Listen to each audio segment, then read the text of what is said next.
Welcome back to the podcast where we dive into the nitty-gritty of building strong relationships. Today, we're discussing a framework for managing conflict instead of trying to solve every unsolvable problem. Absolutely. It's fascinating because research actually shows that about 69% of relationship issues are unsolvable. Yep. Right. And instead of getting bogged down by trying to fix what can't be fixed, the approach is about managing conflict constructively with three distinct blueprints. 3 blueprints, you say? Could you run through them for me? Sure. The first blueprint is about current conflicts. These are the issues that we're facing right here and now. It's based on game theory. You know, that idea of taking turns, staying calm, and clearly stating your perspective. Yeah. So if I understand correctly, this means during a conflict, each partner takes a turn to speak and listen without interruptions, right? Exactly. The key is when things heat up, you take a break, maybe 15 to 20 minutes to calm down. Then you come back and one person speaks while the other listens. And some folks even recommend taking notes on what's being said to really capture the emotions and points. Right. That's really interesting. It sounds almost like a structured debate, but with empathy built in. Precisely. And it emphasizes the importance of a softened starting the conversation with I statements rather than blame. You know, like saying, I felt hurt when this happened, instead of, you always. That little shift Absolutely. can change the whole dynamic. I wonder, though, doesn't that sometimes come off as overly scripted? I mean, what if it feels inauthentic? That's a fair point. It can feel a bit rigid if not practiced well. But the idea is to create a space where both partners feel safe to express themselves instead of spiraling into defensive arguments. Got it. So moving on, what's the second blueprint? Blueprint number 2 focuses on attachment injuries. This one's really about addressing past hurts, those emotional triggers that pop up when trust is breached. It's less about the immediate issue and more about understanding those deeper feelings. Ah, yes, the old wounds that continue to affect the present. Exactly. It's critical to talk about these in a calm manner.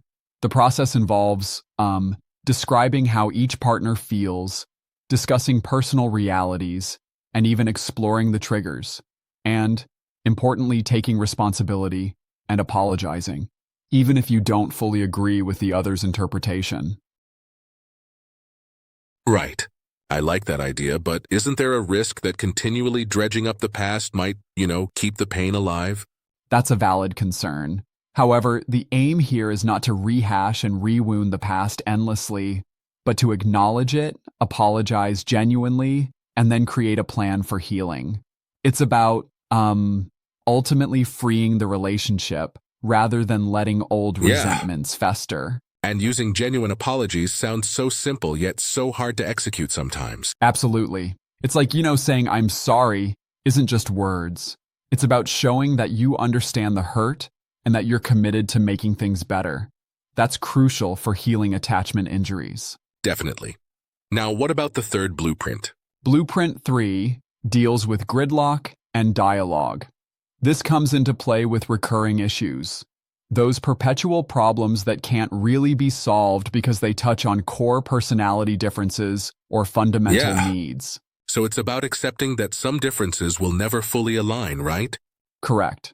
The goal here is to move from a state of gridlock, where every discussion escalates into conflict, to a dialogue where both partners express what these issues symbolize for them.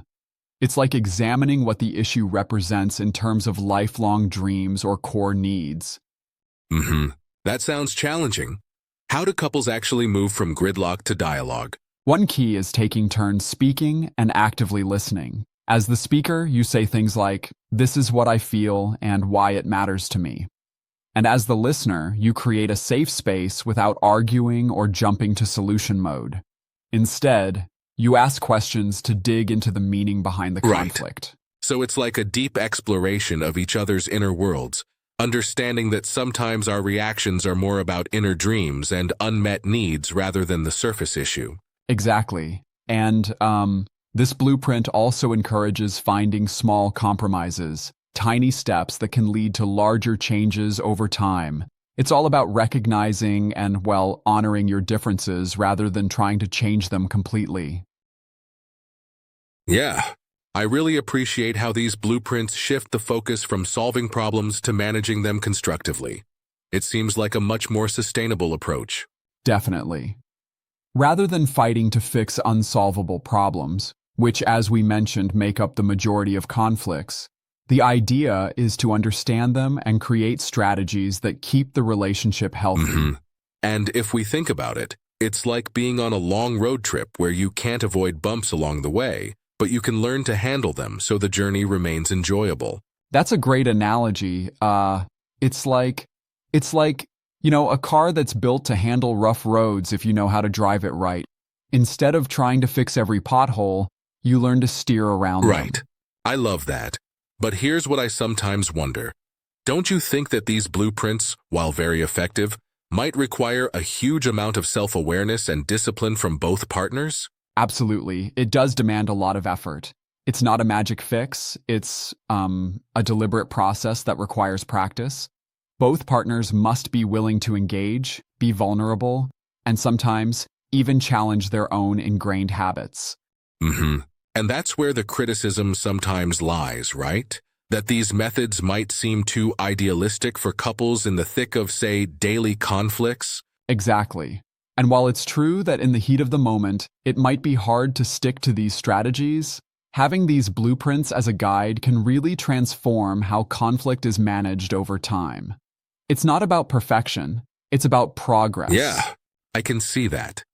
Also, sometimes it might feel like a lot of structure in romantic relationships, which are often quite spontaneous. Do you think there's room for flexibility within these blueprints? Oh, for sure.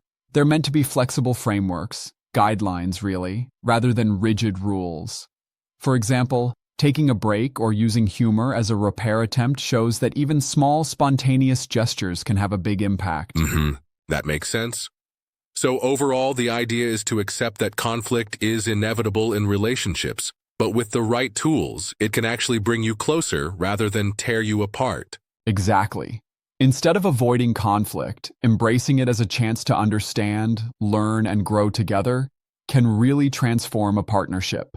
These blueprints provide a roadmap to turn conflict into connection. Right. It's a refreshing perspective, really. Not focusing on eradicating every fight, but on handling our differences with care and respect. Yes, and remember, every relationship has its perpetual problems. Understanding that is the first step. As one psychologist put it, when you choose a long-term partner, you're also choosing a set of unsolvable problems. So it's all about managing, not eliminating them. Absolutely. Wow, there's so much to think about here.